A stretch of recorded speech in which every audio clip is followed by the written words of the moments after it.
നമസ്കാരം. ഇന്നത്തെ വീഡിയോയിലേക്ക് ചായക്കൂട്ടിലേക്ക് എല്ലാവർക്കും സ്വാഗതം. ഞാൻ കുറച്ച് ദിവസമായിട്ട് ചോറിൻ്റെ കൂട്ടാനുകൾ, ചപ്പാത്തിയുടെ കൂട്ടാനുകൾ, പായസം അങ്ങനത്തെയൊക്കെയാണ് കാണിച്ചിരുന്നത്.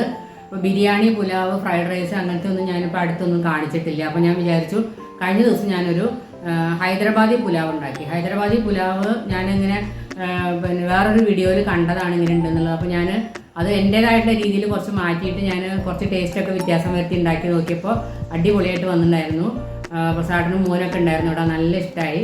അപ്പോൾ ഞാൻ വിചാരിച്ചു അതിൻ്റെ വീഡിയോ എടുത്ത് വെച്ചിട്ടുണ്ടായിരുന്നു. എന്ത് ചെയ്യുമ്പോഴും ഞാൻ വീഡിയോ എടുത്ത് വെക്കും. ചിലപ്പോൾ രാത്രി ആയിരിക്കും ഉണ്ടാക്കണത്, അപ്പോൾ ഉച്ചയ്ക്ക് ചിലപ്പോൾ എനിക്ക് അപ്ലോഡ് ചെയ്യാൻ സമയമില്ലാത്ത സമയത്തായിരിക്കും ഉണ്ടാക്കണം. എന്നാലും ഞാൻ വീഡിയോ എടുത്ത് വെക്കും, എപ്പോഴെങ്കിലും നിങ്ങളായിട്ട് ഷെയർ ചെയ്യാമല്ലോ എന്ന് വിചാരിച്ചിട്ട്. അപ്പോൾ ഇന്ന് ഞാൻ പുലാവിൻ്റെ വീഡിയോ ആണ് നിങ്ങളായിട്ട് ഷെയർ ചെയ്യണത്. എല്ലാവരും ഉണ്ടാക്കി നോക്കുക, അടിപൊളിയായിരുന്നു. അപ്പോൾ വീഡിയോ കണ്ടിട്ട് വരും കേട്ടോ.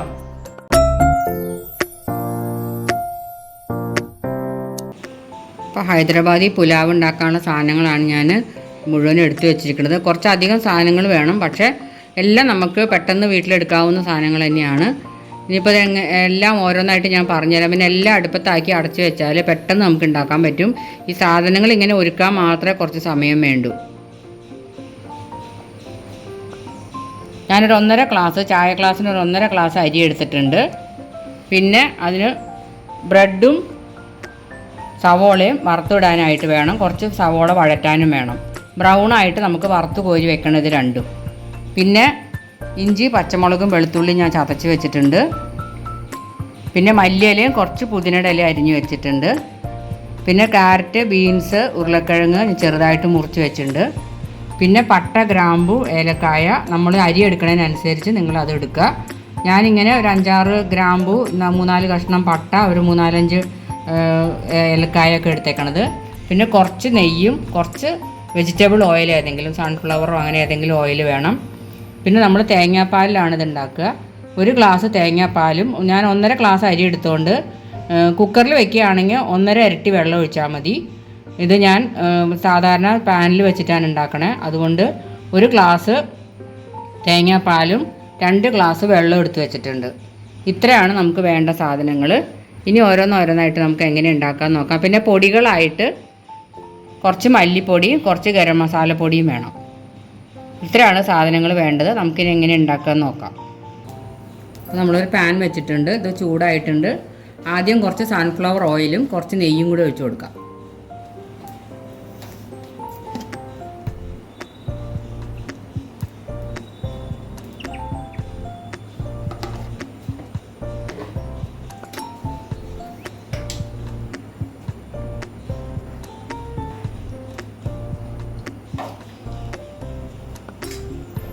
നമുക്കിതൊന്ന് മൂപ്പിച്ചെടുക്കണം.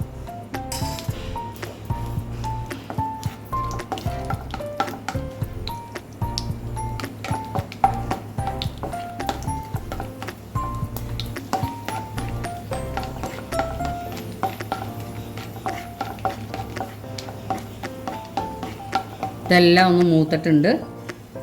നമുക്ക് ഇഞ്ചി, വെളുത്തുള്ളിയും പച്ചമുളകും ചതച്ച് വെച്ചത് ഇട്ട് കൊടുക്കാം.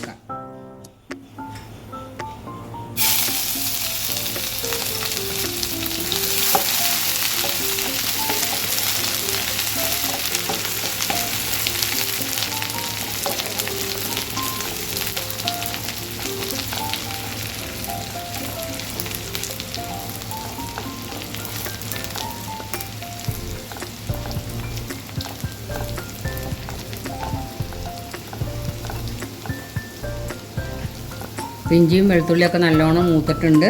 നമുക്ക് കുറച്ച് സവോളയിലേക്ക് ഇട്ട് കൊടുക്കാം. കുറച്ച് നമുക്ക് വറക്കാനായിട്ട് എടുത്ത് വയ്ക്കണം.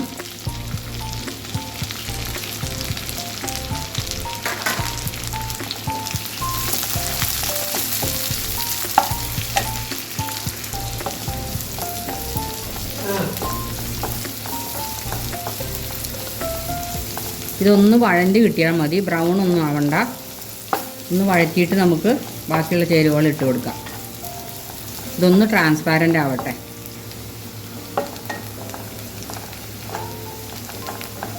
ഇനി നമുക്ക് ഇതിലേക്ക് പൊടികൾ ഇട്ട് കൊടുക്കാം. തീ ഒന്ന് സിമ്മിലാക്കി വെച്ചിട്ട് മല്ലിപ്പൊടിയും കുറച്ച് ഗരം മസാലപ്പൊടി ഇട്ട് കൊടുക്കാം.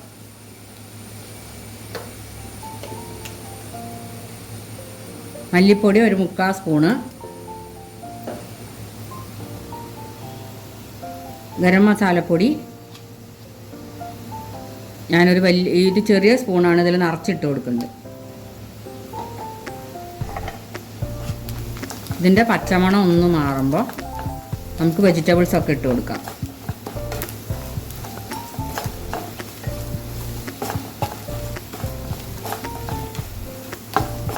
അരി കഴുകി ഊറ്റി വെച്ചിട്ടുണ്ട് ഞാൻ. അരി കഴുകി ഊറ്റി ഉടനെ തന്നെ നമുക്ക് ഇതിലേക്ക് ഇടാം. കുതിർക്കാൻ വയ്ക്കൊന്നും വേണ്ട. ജീരകശാല അരി ആയതുകൊണ്ട് നിങ്ങൾ ബിരിയാണി അരിയോ നീളത്തിലുള്ള അരിയോ അങ്ങനത്തെ അരി എടുക്കുകയാണെങ്കിൽ ഒരു 10-20 മിനിറ്റ് നേരം ഒന്ന് കുതിർത്ത് വെച്ചിട്ട് ഇതിലേക്ക് ഇട്ട് കൊടുത്താൽ മതി. ജീരകശാലയും കൈമയൊക്കെ ആണെങ്കിൽ നമുക്ക് അതുപോലെ തന്നെ ഇട്ട് കൊടുക്കാം. കഴുകി ഉടനെ തന്നെ ഊറ്റി വെച്ചിട്ട് വെള്ളം വാർന്നാൽ ഇട്ട് കൊടുക്കാം. അപ്പോൾ ഇതിൻ്റെ പച്ചമണമൊക്കെ മാറിയിട്ടുണ്ട്. നമുക്ക് വെജിറ്റബിൾസ് ഇട്ട് കൊടുക്കാം.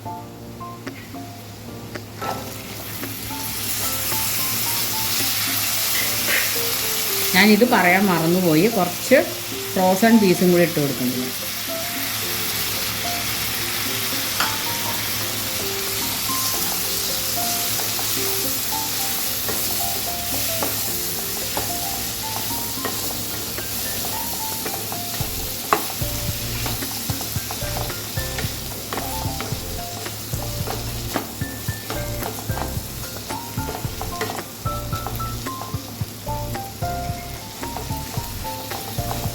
ഇനി നമുക്ക് മല്ലിയുടെ ഇലയും പുതിനയുടെ ഇലയും കൂടി ഇട്ട് കൊടുക്കാം. പുതിനയുടെ ഇല കൂടുതലുണ്ടെങ്കിൽ ഇട്ടോളൂ കേട്ടോ. എൻ്റെ കയ്യിൽ കുറച്ചേ ഉണ്ടായിരുന്നുള്ളൂ, അതുകൊണ്ട് ഞാൻ അത്ര ഇട്ടിട്ടുള്ളൂ.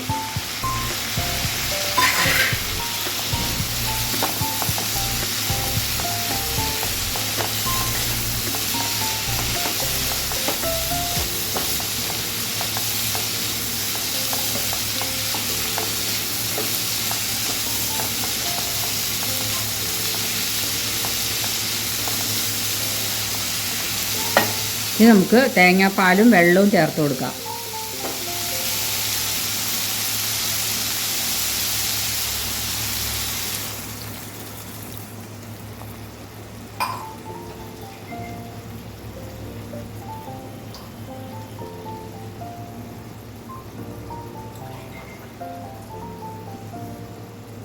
ഞാനിപ്പോൾ 1.5 ഗ്ലാസ് വെള്ളം ചേർക്കുന്നുള്ളൂ. 1.5 1 ഗ്ലാസ് തേങ്ങാപ്പാലും. പിന്നെ വേവ് പോരെങ്കിൽ ഞാൻ പിന്നെ ഒഴിച്ച് കൊടുത്തിട്ട് ബാക്കി 1/2 ഗ്ലാസും കൂടി ഒഴിക്കാൻ വേണമെങ്കിൽ. ഇപ്പം എല്ലാം കൂടി ഒഴിച്ചിട്ട് വെറുതെ കുഴഞ്ഞു പോകണ്ടെന്ന് വിചാരിച്ചിട്ടാണ്. ഇനി നമുക്ക് ഇതിനാവശ്യത്തിനുള്ള ഉപ്പിട്ട് കൊടുക്കും.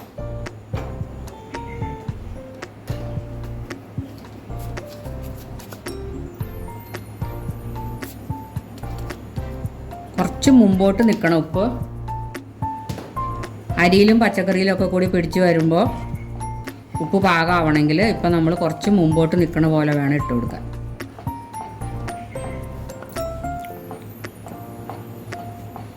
ഉപ്പ് മതിയാവും. ഇനി ഒന്ന് തിളയ്ക്കട്ടെ.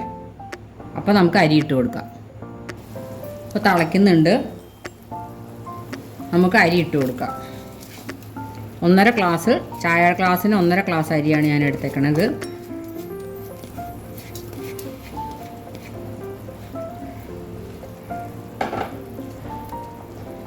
ഇനി തീ സിമ്മിലേക്ക് ആക്കിയിട്ട് ഇത് അടച്ച് വെച്ചിട്ട് എല്ലാം കൂടി വേവിച്ചെടുക്കുക. ആ സമയം കൊണ്ട് നമുക്ക് ബ്രെഡും ബാക്കി വന്ന സവോളയും ഒന്ന് വറുത്ത് വെക്കണം, ഗാർണിഷ് ചെയ്യാനായിട്ട്. ഇതൊന്ന് തിളച്ചിട്ട് നമുക്ക് സിമ്മിലേക്ക് ആക്കാം. അപ്പോൾ തിളയ്ക്കുന്നുണ്ട്. ഞാൻ സിമ്മിലേക്ക് ആക്കിയിട്ട് മൂടി വയ്ക്കാൻ പോവാം. ഈ ഒരു 10 മിനിറ്റ് കൊണ്ട് മിക്കവാറും ഈ ജീരകശാല അരി ആയതുകൊണ്ട് വേവും. പിന്നെ നിങ്ങൾ നിങ്ങളുടെ അരിയുടെ വേവ് അനുസരിച്ച് ഇടയ്ക്ക് തുറന്നു നോക്കി ഇളക്കിയിട്ട് വെള്ളം പോരെങ്കിലും ഒഴിച്ചു കൊടുക്കുക. വേവ് പാകമാകുമ്പോൾ ഓഫ് ചെയ്യുക. നമുക്കൊന്ന് തുറന്നു നോക്കാം. വെള്ളം ഏകദേശം വറ്റിയിട്ടുണ്ട്. പക്ഷേ വേവ് പോരായുണ്ട്. അപ്പോൾ ഞാൻ 1/2 ഗ്ലാസ് വെള്ളം മാറ്റി വെച്ചിട്ടുണ്ടല്ലോ, ഞാൻ അതും കൂടി ഇതിലേക്ക് ഒഴിച്ചു കൊടുക്കാൻ പോവാം.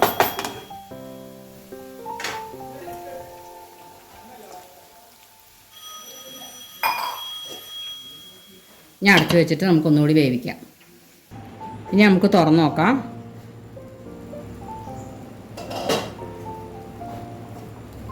അപ്പോൾ ഇതെല്ലാം പാകത്തിന് വേവായിട്ടുണ്ട്.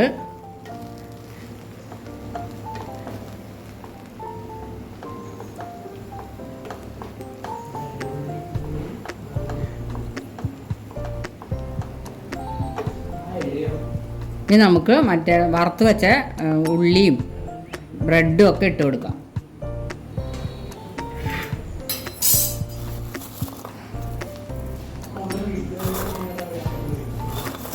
കുറച്ച് ഞാൻ മാറ്റി വയ്ക്കുകയാണ് ഗാർണിഷ് ചെയ്യാൻ വേണ്ടിയിട്ട്. ഇതിൽ മൊത്തം ഇളക്കാനും പറ്റില്ല, വേറെ കുക്കറിലേക്കോ മറ്റോ വലിയ പാത്രത്തിലേക്ക് മാറ്റിയിട്ട് വേണം ഇളക്കാനായിട്ട്.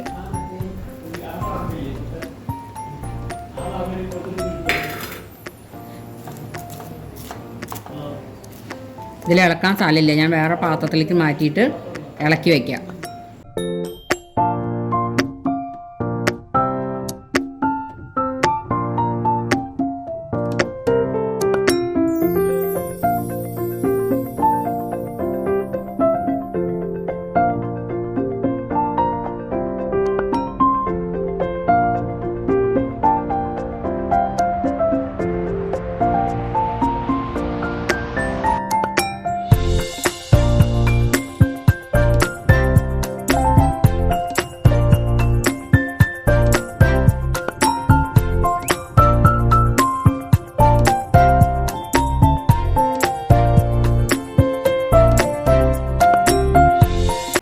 ഹൈദരാബാദി പുലാവിൻ്റെ വീഡിയോ നിങ്ങൾക്കൊക്കെ ഇഷ്ടപ്പെട്ടു എന്ന് വിചാരിക്കുന്നു. എല്ലാവരും ഉണ്ടാക്കി നോക്കണം, അഭിപ്രായം പറയണം. ഇനി സബ്സ്ക്രൈബ് ചെയ്യാത്തവരുണ്ടെങ്കിൽ ഒന്ന് സബ്സ്ക്രൈബ് ചെയ്യുക, ലൈക്ക് ചെയ്യുക, ഷെയർ ചെയ്യുക. അപ്പോൾ എൻ്റെ വീഡിയോ നിങ്ങൾക്ക് ഇഷ്ടമാണെങ്കിൽ ഫ്രണ്ട്സിനും റിലേറ്റീവ്സിനും ഒക്കെ ഒന്ന് ഷെയർ ചെയ്ത് കൊടുക്കും കേട്ടോ. അപ്പോൾ വേറെ വീഡിയോ ആയിട്ട് വരണ വരെ ബൈ.